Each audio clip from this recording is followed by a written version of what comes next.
Estamos en Berlín, en pleno corazón de la capital alemana, donde transcurre su novela. Hemos estado visitando todos los escenarios de la misma y en estos momentos nos encontramos en el campo de trabajo de Sachsenhausen. ¿Qué siente al estar pisando el suelo en el que cobran vida sus personajes? Bueno, pues la sensación de que lo que yo creé en la soledad de mi estudio, físicamente se produjo aquí.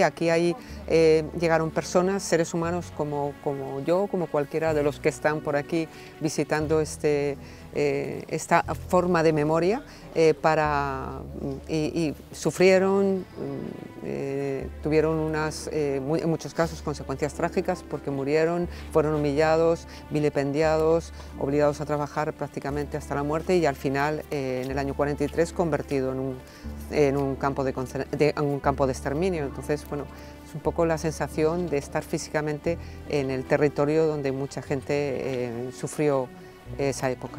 Ha sido también muy detallista en ambientar todos los escenarios y sobre todo en retrotraerse hasta los años 30. ¿Cómo ha sido? A base de lectura, mi documentación es a base de leer ensayos para ambientarme en el tema histórico, leer novelas, por supuesto, porque las novelas, todo lo que las novelas que están traducidas, porque eso me da la sensación de la intrahistoria, de las historias pequeñas, que es lo que a mí me interesa, las historias cotidianas de gente a pie de calle que no... pues que no eran grandes personajes históricos, la vida cotidiana, eso me interesa y eso se lee y se aprende a través de la narrativa, de la ficción. He encontrado muchos diarios de gente no importante, gente desde muchos puntos de vista, desde el punto de vista de las SS, desde el punto de vista de la mujer alemana, judía, casada con un ario, con 5 hijos, que en el año 33 tenía su vida perfectamente conformada, con su consulta y cómo va poco a poco coartándose su libertad, su capacidad civil, como derecho, sus derechos civiles. El diario de Viktor Krempler. Es la lectura, básicamente, lo que me da la proyección para luego conformar los personajes.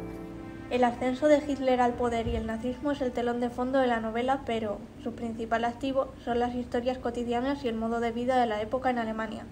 Salta a la vista que en los años 30 no había consonancia entre el punto de vista de los alemanes que estaban a favor del nacionalsocialismo con los que no. Además, también destaca el punto de vista que había de la Unión Soviética, que en determinados personajes se muestra algo idealizado. Bueno, no todos los alemanes eran nazis, eso es evidente.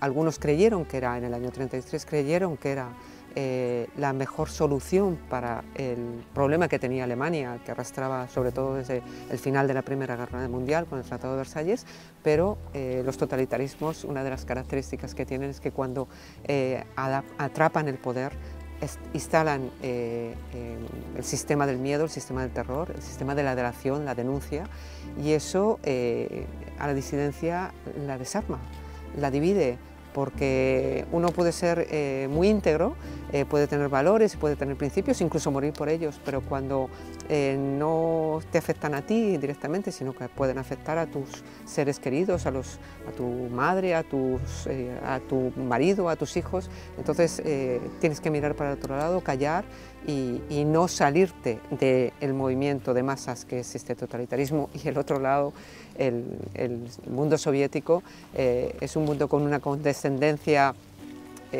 También fueron los vencedores de la guerra y no se les pidió cuentas.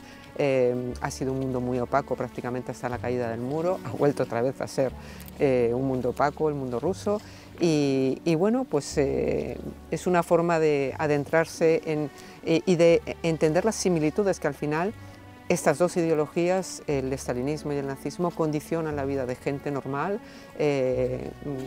coartan absolutamente la capacidad de decidir, la libertad, y son muy peligrosos para los seres humanos.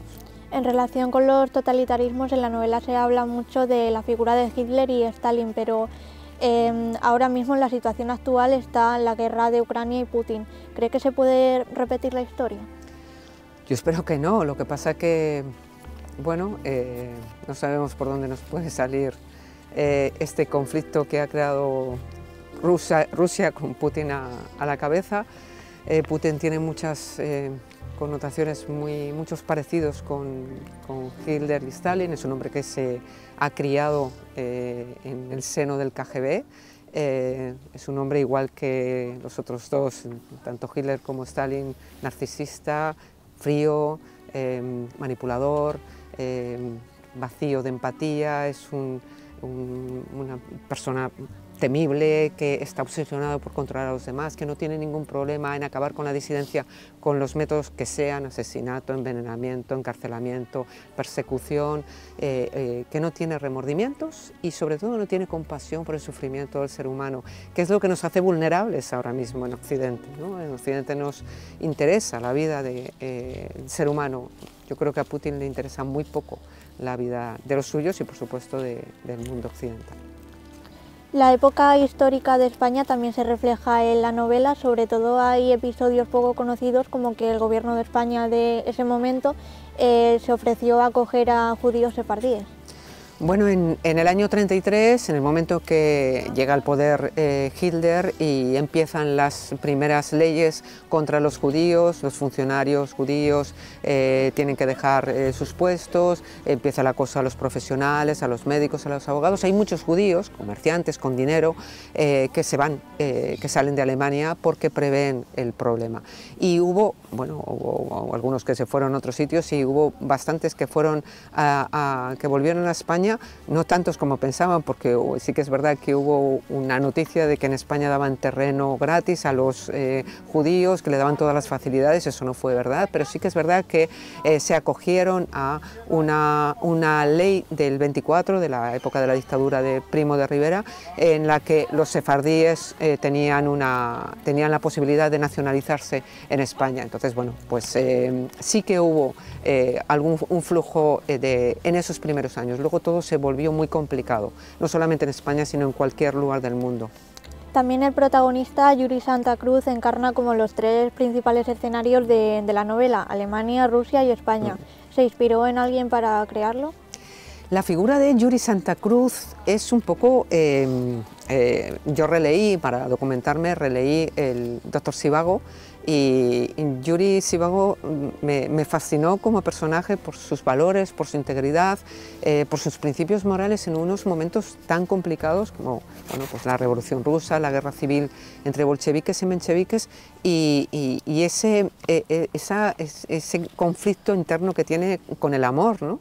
Y entonces, bueno, pues sí que el perfil de ese personaje me gustó para Yuri. El nombre era evidente, Yuri es Jorge en español, mi marido se apellida Jorge y por lo tanto el apellido de mis hijos es Jorge, y por lo tanto Yuri. Y luego Santa Cruz también tiene una connotación un poco de el Juanito Santa Cruz de Fortunata y Jacinta, que lo acababa de releer, y es esa la inspiración. Es un hombre íntegro, un hombre con valores, que pretende mantenerlos en momentos en los que mantener esos valores, esos principios, esa integridad podía costarle la vida.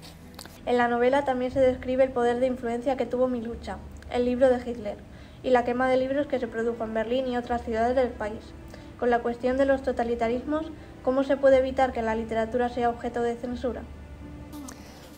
Pues evitando ser una sociedad frágil, una sociedad vulnerable, como lo era la sociedad alemana en el año 33, y eso cómo se consigue: a través de los libros, a través de la lectura, que es un instrumento muy fácil, muy accesible para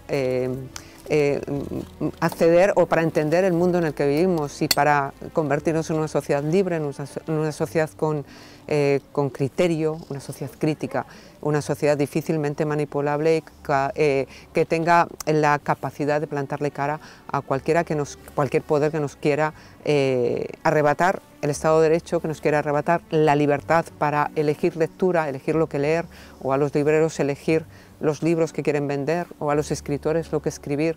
Es decir, esa libertad que da la literatura la tenemos que defender, la tenemos que proteger, y depende de nosotros.